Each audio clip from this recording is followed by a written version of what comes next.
안녕하십니까. 잘 지내셨죠? 네. 또 얼굴이 이렇게 바뀌었네요. 네.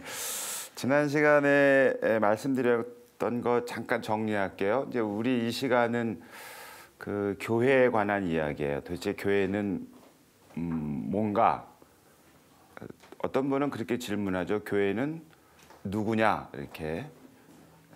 하느님 백성은 누구냐 뭐 이런 뜻이기도 해요. 그리고 그 하느님 백성은 도대체 세상에서 무엇을 하려고 하느님께서 당신 백성을 세상에 보내셨나, 이 두 가지 질문. 교회는 누구냐, 하느님 백성은 누구냐, 하느님 백성은 세상에서 무엇을 하느냐, 이 두 가지 질문이 그 교회에 관한 큰 이야기인데요. 지난주에는 이제 교회는 과연 그 사랑을 실천하는가, 그런 질문을 하셨어요. 당연히 사랑을 실천하죠. 그런데 교회를 이야기할 때 전임 교종 교황이신 이제 베네딕토 16세께서는 이 교회를 겉으로 드러내는 세 가지 모습이 있다라고 설명하시는데, 첫째가 하느님 말씀이에요. 이제 두 가지로 좀 구체적으로 우리가 이해를 하는데, 하나는 하느님 말씀하면 떠오르는 게 뭐죠? 예수님이 떠오르죠. 그러니까 교회는 우리 천주교회든 비천주교회, 우리나라에서 이제 개신교라고 부르는데 사실 그것도 좀 고쳐야 돼요. 개신교 하면은 뭔가 개신, 새롭게 바꾼 거니까, 그럼 우리는 옛것, 낡은 것, 이런 게 서로 그 어감이 별로 안 좋아서 또 프로테스탄트 이런 말도 그냥 일상에서 말하면 너 이렇게 말을 안 듣니?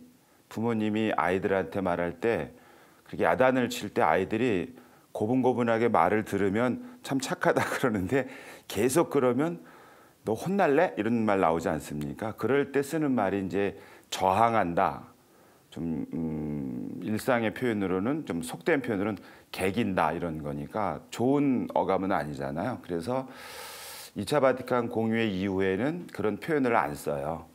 왜냐하면 그러면은 둘이 사이좋게 지내려다가도 너 개기는, 너 자꾸 딴짓하는, 이렇게 되면은 이제 언짢잖아요. 그래서 용어를 안 쓰는데, 어쨌든 이 그리스도 교회는 천주교가 됐든 천주교가 아닌 그리스도교든 간에 하느님 말씀하면 예수님이 떠오르니까 그냥 허구헌날 예수 그리스도 이렇게 얘기를 하잖아요. 그런데 예수라는 이름을 가진 그 유다의 어느 청년이야말로 바로 유다인들이 혹은 유태인들이 그토록 오랫동안 기다려왔던 구세주 메시아이시다라는 고백이에요. 그 자체가 예수께서는 그리스도이십니다라는 고백인데, 그러니까 하느님 말씀하면 바로 예수님이 떠오릅니다. 그러니까 어느 곳에 가나 이 교회에서는 예수님 얘기를 하잖아요. 또 두 번째로 떠오르는 거는 성경 말씀 많이 떠오르죠. 하느님 말씀하면 성경. 근데 이 성경도 약간 좀 그래요. 제가 성당에서 교우들께 자주 말씀드리는데, 우리 천주교 신자들은 성경을 그다지 중요하게 여기지 않아요. 혹은 중요하게 여기더라도 공부하는 거예요. 공부. 성경을 공부하는 거죠. 성경 공부란 말 많이 하잖아요. 공부하면 뭐예요? 공부하면은 학교 다닐 때 공부 잘하셨어요? 그럼 안 되죠. 공부할 때 보통 공부를 잘하면 배우고 익힌 것이 자신의 삶을 아주 풍요롭게 하고 이끌어가면은 그 공부는 좋은 공부인데, 공부 백날 했는데 너 어떻게 사는 게 그 모양이냐 그러면 그 공부는 헛공부가 되잖아요. 그런데 또 그 대신에 이제 우리 천주교 신자들은 그 성경 하느님 말씀 대신에 뭐 교리라든지 규칙이라든지 이런 데 굉장히 정성을 쏟아요. 그래서 뭐 교회 가르침이나 규칙을 어긋나면 굉장한 부담을 갖는 거예요. 근데 성경 말씀을 익히고 따르지 않는 것에 대해서는 그다지 신경을 안 쓰는 것 같아요. 근데 또 우리 천주교가 아닌 그리스도교에서는 이 성경 하느님 말씀을 어떻게 해요? 외워요. 막 형광펜으로 막 줄치고 뭐 빨간 것을 하고. 그 지하철에 제가 다니면서 아 저분은 성당 다니는 분인가 아닌가를 금방 알아요. 예? 우리 천주교 신자들은 지하철에 앉으면 가방에서 묵주를 꺼내가지고 근데 또 잘 봐야 돼요. 그게 묵주인지 염주인지 구별을 해야 되니까 말이죠. 근데 또 우리 천주교 신자가 아닌 그리스도인들은 앉으면 가방에서 성경을 꺼내서 외워요. 거의 외우다시피 하죠. 그런데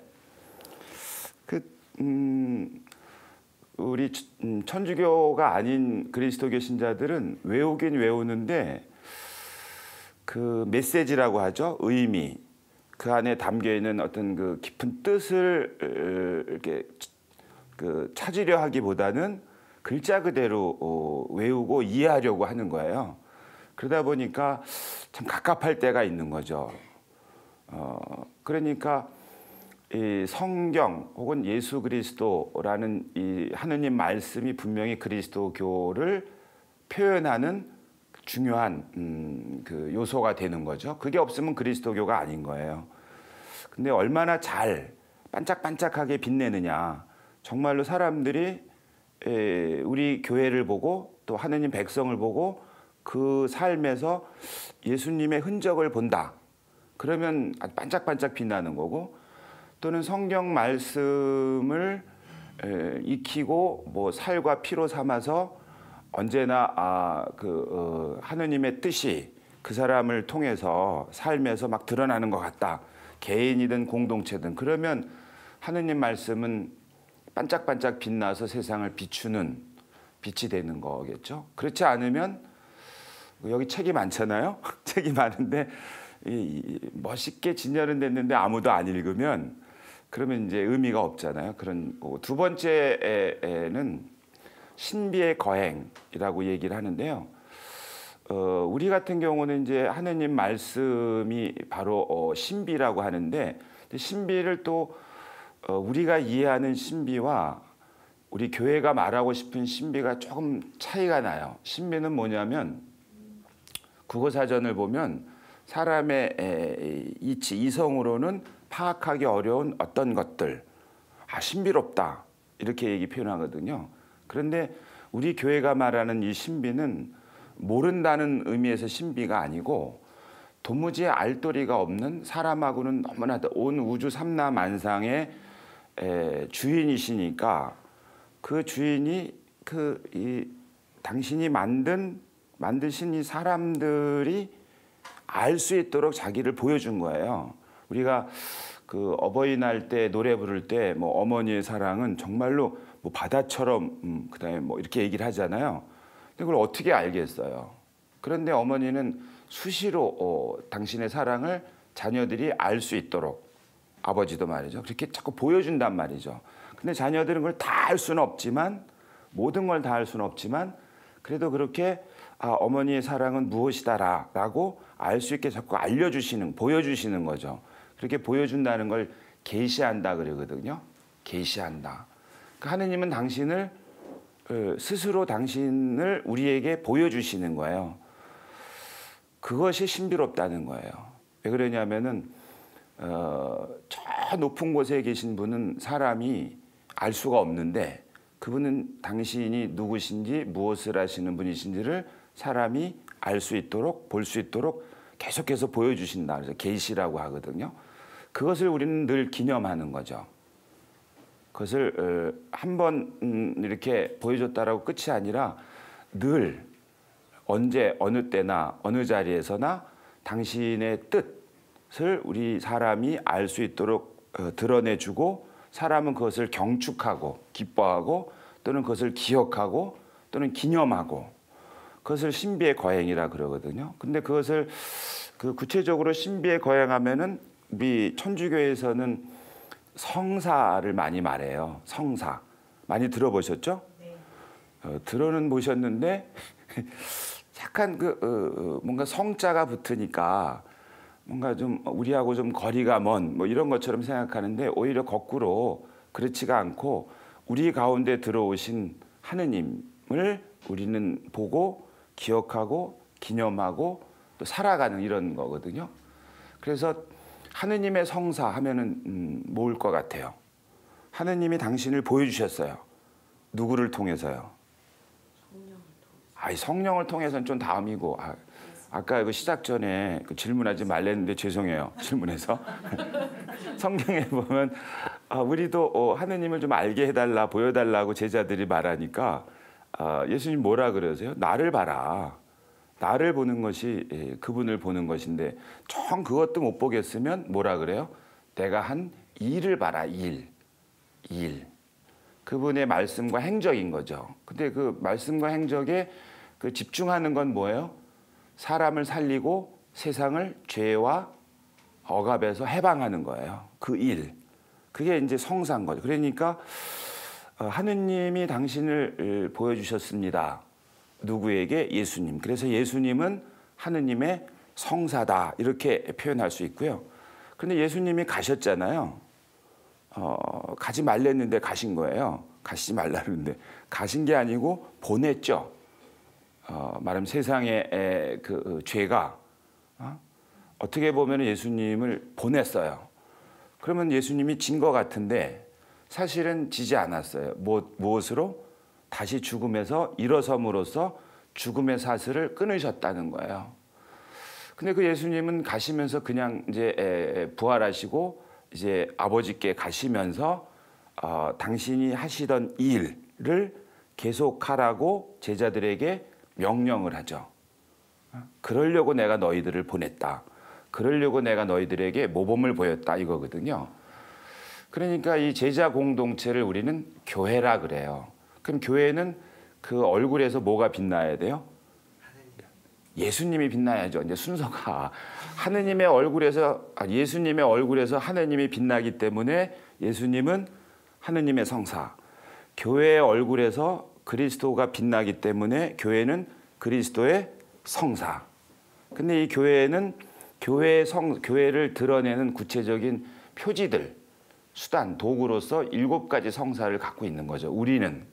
근데 이제 우리 말고 저기 비천주교 그리스도인들에게는 교파마다 조금씩 다른데 몇 가지 성사는 적어도 그분들도 얘기를 해요. 뭘 얘기를 할까요? 처음에 세례 성사. 성사란 말을 안 쓰지만 세례란 말은 하잖아요.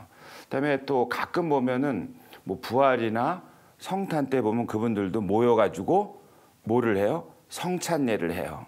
성체 성사. 그리고 이제 우리에게는 있고 그분들에게는 없는 게 몇 가지가 있는 거죠. 많이 논란이 되는 게 뭘까요? 화해 성사. 성체 성사는 해요. 성찬례를 하니까. 근데 성체 성사에 대한 그 믿음 혹은 이해의 어떤 그 내용은 좀 다르지만 다를 수 있어요. 근데 그건 이제 공부 많이 한 신학자들끼리 하는 얘기고 그냥 그분들도 성탄이나 부활처럼 어떤 특정한 날에는 예수님의 만찬을 기억하고 기념을 해요. 그러니까 그러나 이제 나머지 5개 같은 경우는 조금씩 다를 수 있어요. 근데 서로 일치할 수 있을 만한 것들은 꽤 돼요. 예를 들면 병자성사. 병자성사 우리는 이제 기름을 바르고 안수를 하면서 하거든요. 근데 이제 그쪽에서는 기름은 안 바르지만 안수 기도 같은 거 많이 하거든요. 근데 아픈 사람을 일으켜 세우려는 예수님의 힘이니까 그것은 그 토대로서는 인정할 수 있고 서로 뭐 고개를 끄덕일 수 있어요. 아주 자세한 어떤 절차에 대해서는 이제 뭐 얘기를 하더라도. 근데 고해성사 같은 경우는 화해성사 같은 경우는 좀 거리가 있죠. 그분들은 그냥 믿음으로써라고 하고 우리는 그 고해로써 하니까 차이가 크고 혼인성사도 비슷하게 할 수 있어요. 두 사람이 고백하는 거거든요. 근데 그거는 우리도 혼인성사로 하지만 교회에서도 비가톨릭 천주교에서도 그 목사님 앞에서 뭐 하잖아요. 그래서 비슷하게 할 수 있어요. 견진성사 같은 경우는 또 할 수 있는데 그분들은 성령 대폭발 이런 거 얘기하거든요. 갑자기 성령이 막 오셨다 이런 거 있잖아요. 우리도 견진성사 할 땐 성령의 은사를 얘기하거든요. 그러니까 얼마든지 서로 용어가 다르고 또 이해에 있어서 설명에 있어서 좀 차이는 있을 수 있지만 같이 함께 할 수 있는 요소들은 굉장히 많아요. 그래서 정리를 해보면 신비의 거행은 이제 그리스도교라고 하면, 하느님의 교회라고 하면, 혹은 그리스도의 교회라고 하면 첫 번째 하느님 말씀으로 드러나고, 둘째로는 신비의 거행으로 드러나는데, 그것은 성사라는 말로 우리 설명할 수 있습니다. 세 번째가 이제 지난주에 여쭤보신 사랑이에요. 사랑이 없으면 말짱 도루묵이 도루묵이 뭐 어때서 말이죠. 근데 그 사랑에 대한 설명은 예수님도 그러시는 거고 또 바오로 사도는 더 강렬하게 사랑하거든요. 하느님이 얼마나 사랑하시면 당신의 아들을 우리에게 건네주셨고 또 얼마나 우리를 얼마나 사랑하셨으면 당신의 아들을 희생의 제물로 삼으셔서까지 우리를 죄에서 해방시키셨는가. 그 사랑이거든요. 그래서 이 사랑을 얘기할 때는 대문자를 써요. 하느님의 사랑이에요. 그러니까 바오로 사도도 그렇게 표현하거든요. 그분께 대한 사랑 혹은 그분의 사랑이 나를 재촉해요. 그러니까 사랑하는 사람은 여러분들은 뭐 경험이 많으시죠. 사랑하게 되면 어떻게 됩니까? 일단 가슴이 가만히 있질 않잖아요. 막 쿵덕쿵덕하고 막 그다음에 정신이 혼미해지면서 뭘 해줘야 되잖아요. 여러분 자녀들에게 막 뭘 해주려고 할 때 오히려 어느 정도까지요? 애들이 귀찮을 때까지. 그래서 애들이 아니 이제 그만 좀 제발 좀 내버려둬. 나도 다 컸단 말이야. 이래도 가만 놔두지 않잖아요. 잔소리를 하고 막 그냥 막 심지어는 막 쫓아가가지고 막 끌고 오고 말이지 막 이러잖아요. 막 야단도 치고 다 뭐 때문에요? 사랑 때문에. 사랑이 그 사람을 움직이게 하는 거거든요. 가만히 있지 않게 해요. 그리고 이 사랑은 또 사랑을 받는 사람을 또 당장이든 시간이 지나서든 간에 사람을 바꿔버리잖아요. 처음에는 내가 너를 얼마나 사랑하는 줄 아냐? 그러니까 내가 이렇게 다 챙기는 거야 할 때 아 짜증나 괜찮아 다 할 줄 알아 하더라도 그다음에 그 자리를 떠난 다음에 자리에 앉아가지고는 시간이 지난 다음에는 그 사랑에 어떻게 돼? 감염이 돼가지고 그 가슴이 마음이 찐하고 짠하고 어떻게 하면 할까? 그래서 부모와 자식 사이의 사랑을 얘기할 때 부모는 해도 모자라는 게 자식 사랑이고 자식들은 해도 모자라는 게 부모 사랑. 말하면 효라 그러잖아요. 제가 고해서에 앉아 있어 보면은요. 제일 많이 말하는 게 부모님께 불효했습니다 있거든요. 근데 드릴 말씀이 없어요. 왜? 저도 그렇습니다. 할래다가.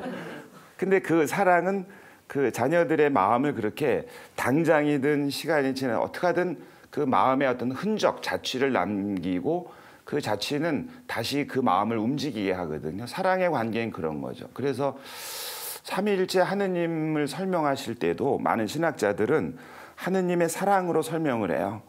하느님이 계시고 아드님이 계시고 성령이 계신데 하느님이 사랑이시니까 사랑은 뿜뿜하지 않습니까?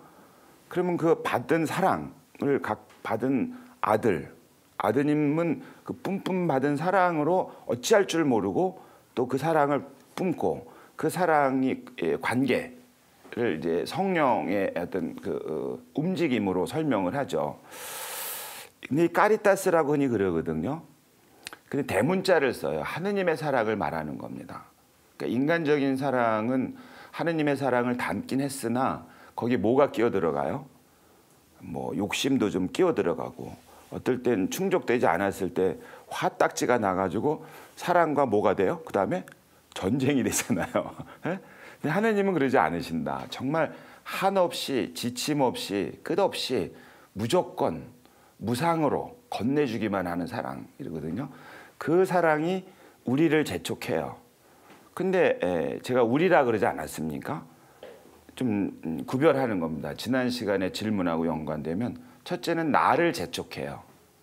하느님이 나를 너무나 사랑하신 나머지 나에게 당신의 신성, 거룩한 생명을 나에게 주셨고 그렇기 때문에 그 사랑이 나를 재촉해서 나는 이 사랑을 누구에게 건네는 건데 가장 직접적으로 우리가 느끼는 건 혈육 간의 정 같은 거겠죠. 그런데 거기에 머물지 않아요. 나는 이제 복음에 보면은 사마리아 사람 얘기 나오지 않습니까? 그 사람이 어떤 사람이 쓰러져 있는 걸 보는데 마음이 동하는 거예요. 치근한 마음이 드는 거예요. 그래서 그 사람은 그 마음 때문에 다가가요. 가만히 있질 못하고 다가가는 거죠. 그래서 그 다가가서 자기의 재화, 물질뿐만 아니라 자기의 시간, 자기의 업무까지 양보하면서까지 그 사람을 일으켜 세우는 거예요. 그게 이제 사마리아 사람의 영성인데요. 베네딕토 16세 교황은 바로 이 사마리아 사람이 왜 그렇게 할 수 있었는가를 말할 때 하느님의 사랑으로 설명을 해요. 하느님의 사랑이 그의 마음을 움직이고 다시 마음이 요동치면 몸이 움직이고 다가가고 그래서 그 사람에 대한 연민으로 자기 것을 다 넘겨내는 거죠. 이거 개인적으로 할 수 있는 거예요. 우리 교회는 이거를 개별적 행위로서의 사랑이라 그러거든요. 다 가지고 있어요.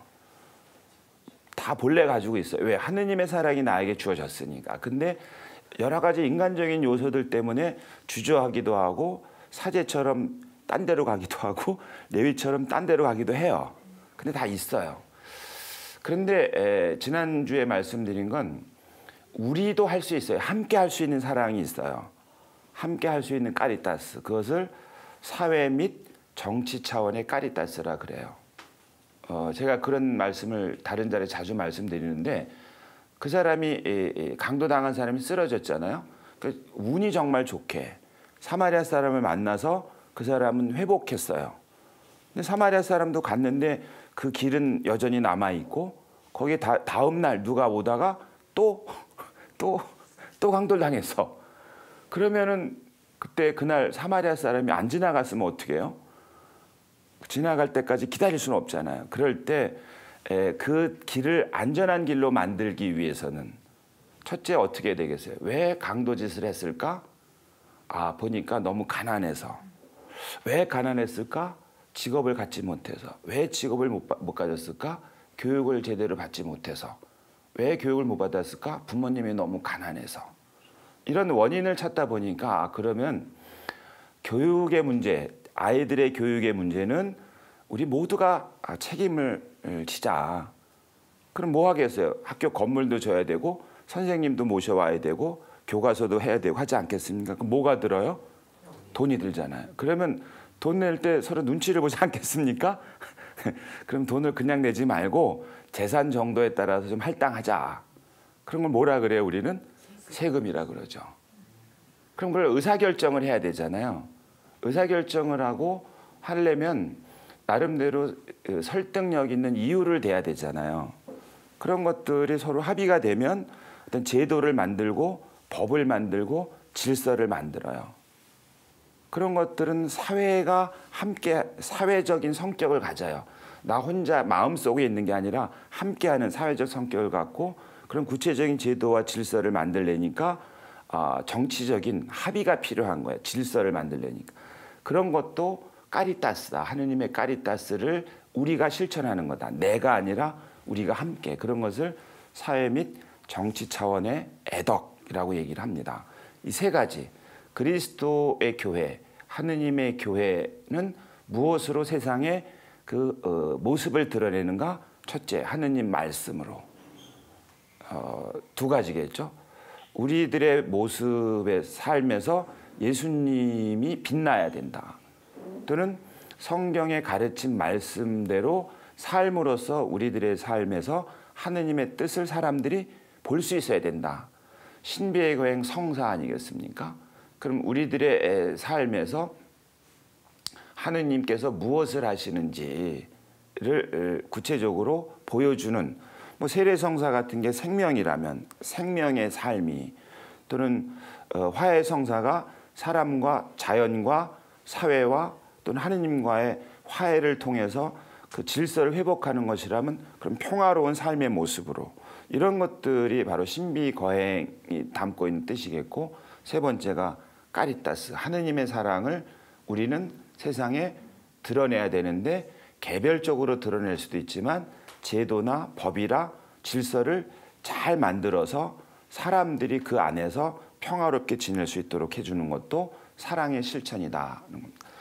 이게 이제 지난주에 말씀드렸고 약간 좀 첨언하자면 근데 우리 교회에서는 이 세 가지가 조금 뭐랄까 하느님의 말씀과 관련해서는 아까 말씀드린 대로처럼 좀 하느님 말씀이 우리한테서 막 빛나기보다는 갇혀 있는 듯한 느낌? 우리끼리 뭐쭉 하는 거. 그다음에 신비의 거행은 그것이 하느님의 생명이든 하느님과의 화해든 것이 막 이렇게 뿜어져 나오기보다는 사람들이 그걸 보기보다는 어떤 형식으로 머무는 또는 뭐 규칙으로 머무는 듯한 그런 느낌. 또 사랑을 까리따스를 말하더라도 개별적인 사랑에 대한 이야기에 머무는 느낌, 그런 느낌을 좀 우리 한국 천주교에서는 많이 보인다. 혹은 그 천주교가 아닌 그리스도교에서도 많이 그런 모습을 보이고 있다.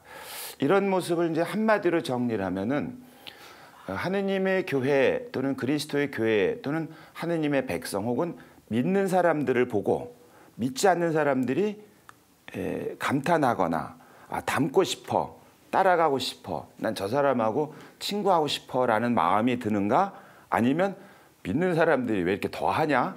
이런 말을 듣는가? 양극단일 거예요. 물론 그 중간이겠으나 아무리 뭐 정중앙이라기보다는 어느 쪽에 치우쳤을까? 어느 쪽에 우리가 그래 믿는 사람이 그래도 낫지.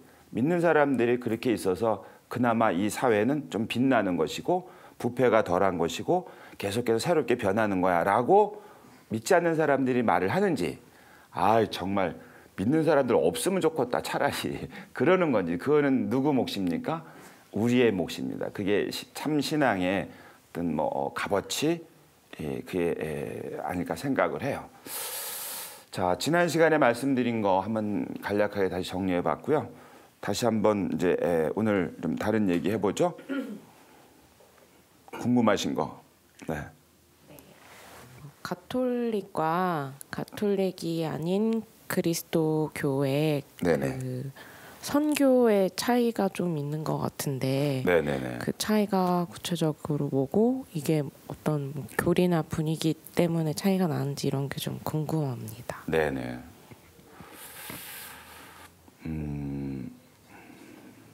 용어를 한번 정리해 보면 이제 우리는 가톨릭 신자잖아요. 보통 그렇게만 가톨릭 교회라고 하거든요. 근데 이제 2차 바티칸 공의회 1962년에서 65년 50여 년 전인데 그때는 용어를 그렇게 정리했어요. 근데 길어요. 비가톨릭 그리스도인 이렇게 해요.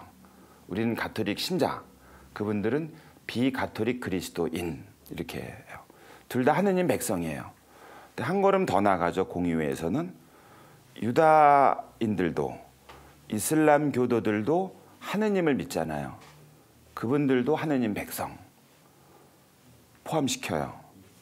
그건 이제 한 분 하느님을 신앙으로 고백하면서 그동안 오랫동안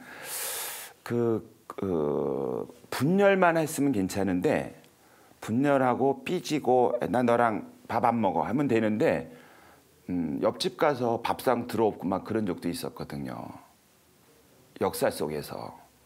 왜냐면 동방교회하고 서방교회가 그렇게 갈라지긴 했으나 교회끼리 무슨 전쟁한 건 아닌데 동로마하고 서로마하고 지역적 분쟁으로 전쟁도 하고 뭐 전쟁보다는 무력 충돌도 했었거든요. 그러다가 시간 좀 지난 다음에 이 서방 가톨릭 교회가 이제 이른바 우리나라에서 많이 표현하는 그 개신교 프로테스탄트 하면서 또 갈라지잖아요. 둘이 또 싸웠거든요. 눈싸움만 한 게 아니고 그냥 무슨 삿대질만 한 게 아니고 집단과 집단 사이에 싸움도 했어요. 실제로. 그런데 거기까지는 그렇다 치더라도 이슬람하고는 어떻게 했어요? 정말로 원정 전쟁도 하고 그랬거든요. 그걸 우리는 십자군 전쟁이라고 하지만 그럼 유대인하고는 어땠을까요? 아주 오랫동안 유대인들은 그리스도교인들한테 정말로 박해를 아주 심하게 받았어요. 왜? 우리의 주님 예수님을 십자가에 못 박은 종족이라고 해가지고. 근데 거기까지만 해도 좀 괜찮은데 그게 뭐 꼭 그리스도교가 직접 개입했다 안 했다라는 건 뭐 평가를 달리하지만 가장 그 인류 문명사에서 가장 치욕적인 사건이라고 흔히 그렇게 대표적으로 말하는 거죠. 너무 유명해져서 유대인 학살, 2차 세계대전 때. 물론 그게 종교적인 이유는 아니겠으나 인종적인 이유거든요. 그 배경에는 또 그런 게 있단 말이죠. 아주 뭐 직접적이든 멀게든 간에. 근데 그런 배경에, 그런 그 충돌의 배경에 뭐가 있을까? 지금 질문하신 선교도 자리한다고 봐요. 말하자면 선교를 흔히 이제 지역적, 말하자면 땅, 어느 지역을 우리 것으로 삼아야 되겠어 할 때 그럼 그 땅을 놓고 이렇게 경쟁할 수도 있지 않습니까? 그렇게 해서 예수님께서 말씀하신 그 선교라는 이 우리말로 번역 미션이라고 하고 미시오. 근데 그건 선교라는 말도 있지만 성경에서 두 가지를 예수님 말씀하시거든요. 땅 끝까지 가서 성부와 성자와 성령의 이름으로 세례를 베풀라 이거거든요. 근데 이게 아주 글자 그대로 이해를 하게 되면 그냥 끝까지 가가지고 세례를 받게 한 거예요. 글자 그대로 이해를 하면. 근데 예수님이 그랬는가? 그 뜻으로 말씀하신 걸까? 첫째로는 땅 끝까지라고 할 때 우린 지리적으로만 설명을 해요. 그래서 그것 때문에 그건 맞아요. 근데 그게 전부는 아닌 거야. 예수님의 행적을 놓고 보면 예수님 물론 예수님께서 여기 머뭅시다 그랬더니 제자들이 아니다. 난 저 고을에도 가야 되겠다. 그러니까 끊임없이 길을 나서시는 건데 왜 길을 나서시는가요? 왜 가셨는가 보면 나도 거기 가서 할 일이 남아 있다. 뭐요? 당연히 복음을 선포하는 거예요. 근데 복음이라는 게 곧 세례라는 어떤 절차는 반드시 필요하지만 그것이 목적 자체는 아니란 말입니다. 복음은 뭐게? 기쁜 소식이잖아요. 해방, 구원 이런 거거든요. 그리고 거기 머물지 않고 또 가거든요. 그러니까 거기서 또 가고 또 가고 또 가면 이제 어디까지 가겠어요? 땅끝인데 그 땅끝이 지리적인 의미만 갖지는 않는다. 사람도 이제 지금처럼 하나의 세계가 되지 않았습니까? 땅끝이 있어요, 없어요? 없죠. 집에 앉아서 저쪽 그 지구 반대편 사람하고 얼굴 보고 통화를 하는 판에 땅끝이 어디 있어요? 그 대신에 거기서 복음에서 말씀하시는 그 땅끝까지라는 것은 가장 힘없고 약한 사람이 있는 곳. 오늘날에는 같은 동네 살지만 그러니까 그건 땅끝이 없지만 거긴 사람 사이에 누가 있습니까? 주변인이라 그래요. 중심에 있는 사람 말고 주변으로 자꾸 밀려나는 사람. 예? 그 밀려나는 게 꼭 지리적인 건 아닌 거예요. 경제적으로도 아주 약한 처지로 내몰리고 정치적으로도 자기 목소리를 절대로 내지 못하는 수준으로 막 내몰리고 문화적으로도 다른 사람과 관계 맺기가 거의 불가능할 정도로 내몰리는 같은 도시에 살면서도 바로 옆집에 살면서도 그럴 수 있거든요. 그런 처지에 있는 분들 땅끝이에요. 그리고 때로는 벼랑 끝이라고도 그러거든요. 그러니까 예수님께서 땅끝까지 가라는 건 그들에게 가라라는 뜻으로 그 가라라는 말을 그것을 첫 번째 사명으로 그다음에 가가지고 뿐만 아니라 뭐 두 번째가 뭐였어요? 당신이 명령하신 것을 가르쳐 지키게 하라예요. 가서 신자 많이 만들라가 신자를 많이 만드는데 신자 많이 만드는 그 자체가 목적이 아니고 그 예수님이 뭐 눈 안 보이는 사람, 못 걷는 사람 이런 사람들을 이제 보게 하고 일으켜 세우면 그 사람들이 다 어떤 태도로 반응을 해요? 따라 나섰다예요. 그러니까 예수님과 같은 행로를 걸었다 이런 얘기거든요. 그 말은 그분처럼 그분과 동행했다 삶을. 그게 예수님께서 가르치신 건 뭐겠어요? 그분이 명령하신 건 딴 거 아닙니다. 사람을 사랑해라. 그럼 사람이 누구냐? 그러면은 그게 이제 아까 말씀드린 사마리아 사람 얘기거든요. 누가 제 이웃이에요? 그랬더니 그 사람인 거예요. 땅 끝에 있는 사람. 그 사람을 너처럼 사랑해라. 하느님 사랑하듯이 사랑해라. 다 내 나라 그를 위해서 나처럼 예수처럼 그 얘기거든요. 그게 예수님이 남겨놓으신 교회에 남겨놓은 명령이에요. 명령. 그걸 사명이라 그러거든요. 근데 그것이 한자어로 또는 우리 교회 안에서는 이제 우리 그리스도교를 널리 퍼뜨려야 되겠다. 맞아요. 근데 그건 방법이에요. 수단, 과정이에요. 목표는 뭐예요? 널리 퍼뜨려서 그 사람들이 이웃을, 예수님 이웃을 일으켜 세우기 위해서 자기를 헌신하는 사람이 되게 하는 것. 그게 예수님께서 궁극적으로 이 땅에 오신 이유이고, 그리고 하느님께서 예수님을 보낸 이유예요. 당신이 밝힌 거예요. 난 그 일을 하러 왔다. 이렇게 말씀하시거든요. 근데 그랬는데 사람들이 인간적인 어떤 그런 여러 요소가 개입하면서 일종의 그것을 이제 지배력이라 그래요. 지배력, 그걸 정치 권력이라고도 하고, 영향력을 미치려는 힘, 영향력. 그 영향력을 넘어서서 그 영향력 안에 가둬두려는 걸 지배력. 사람한테 그게 있는 거예요. 집단에게도 있고. 또 한 가지 뭐가 있냐면 그럼 내가 지배하고 있잖아요. 거기 있는 건 누구 거예요? 내 거. 그걸 이제 물욕이라고도 하죠. 만몬 같은 거죠. 하느님과 재물을 같이 섬길 수 없다는 게 그런 거거든요. 사람 사이에서는, 역사 속에서는 그게 자꾸 작동하는 거예요. 개인뿐만 아니라 집단 안에서도. 그럼 나와 우리 집단만 그러면 되는데 쟤와 쟤네 집단도 그럴 수 있지 않습니까? 그럼 둘은 어떻게 돼요? 으르렁거리겠죠. 요거를 땅을 놓고 싸우는 겁니다. 이 땅은 가만히 있는데 사람이 싸우는 거죠. 뭐 땅이 어디 갑니까? 쪼개지는 아니잖아요. 그게 지배력, 소유욕 이런 거거든요. 그런데 그런 것 때문에 그 교회는 말하자면 지나온 역사 속에서 많은 오류를 범한 것이죠.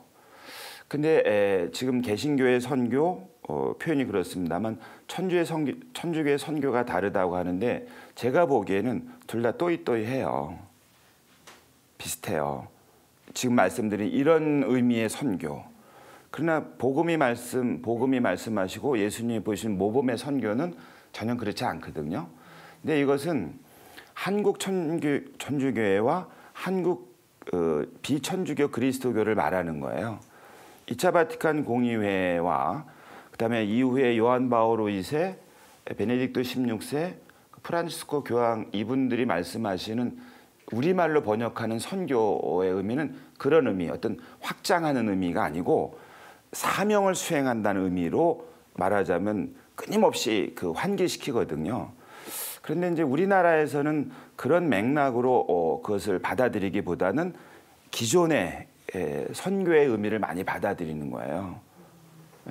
그래서 선교라는 말 대신에 그 선교라는 말을 여전히 쓰지만 교회 보편교회가 가르치는 공유회라든가 뭐 예를 들어서 얼마 전에 지난 10월 달에 특별 전교의 달이었거든요.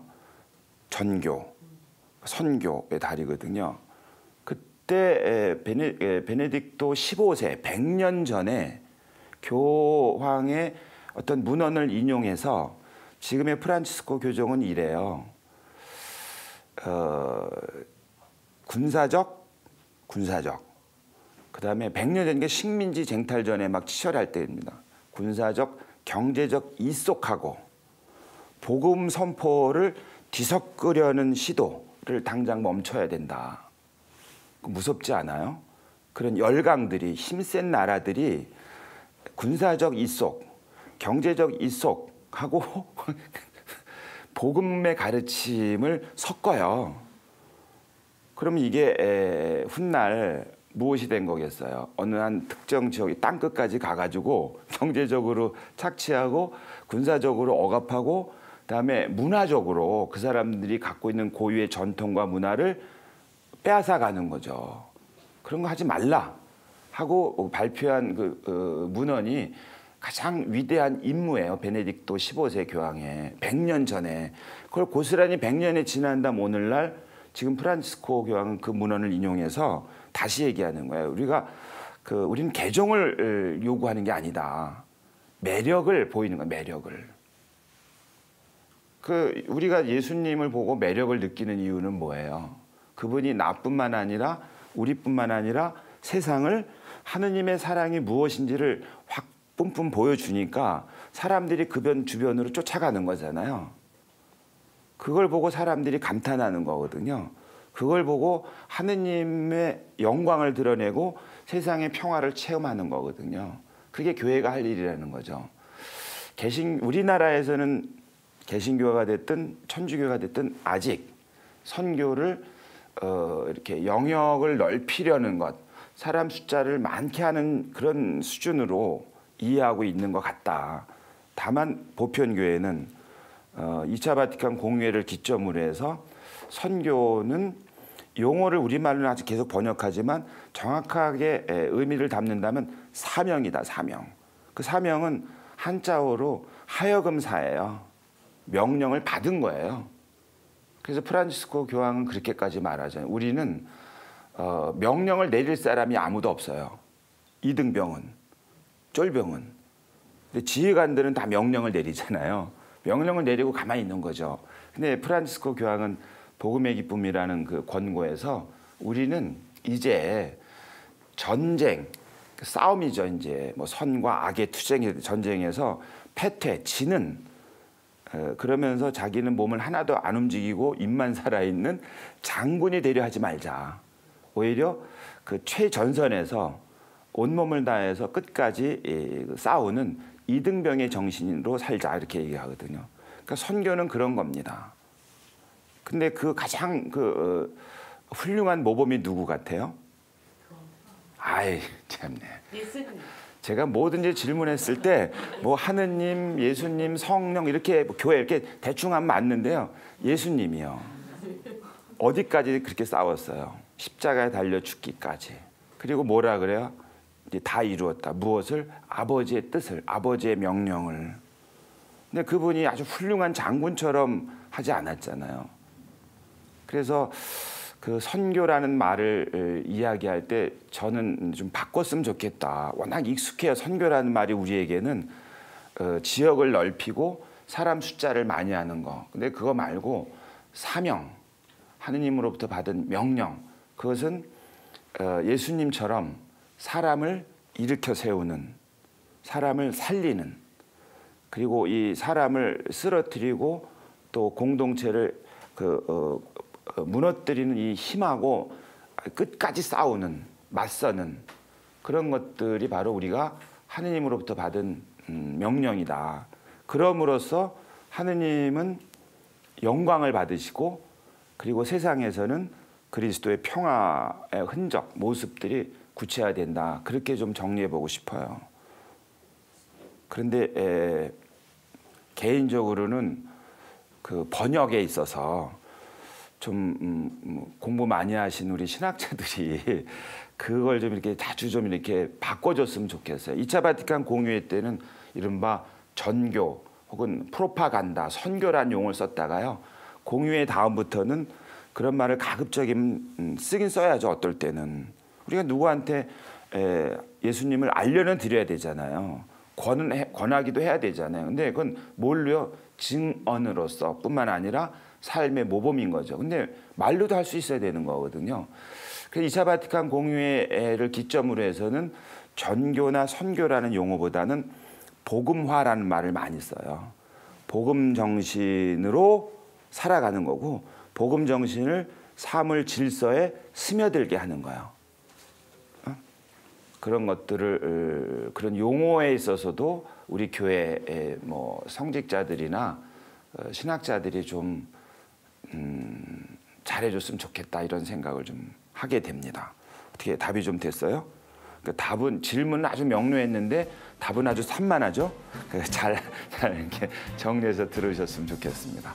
자, 오늘은 여기까지 하고요. 또 다음 주에 또 찾아뵙도록 하겠습니다. 고맙습니다.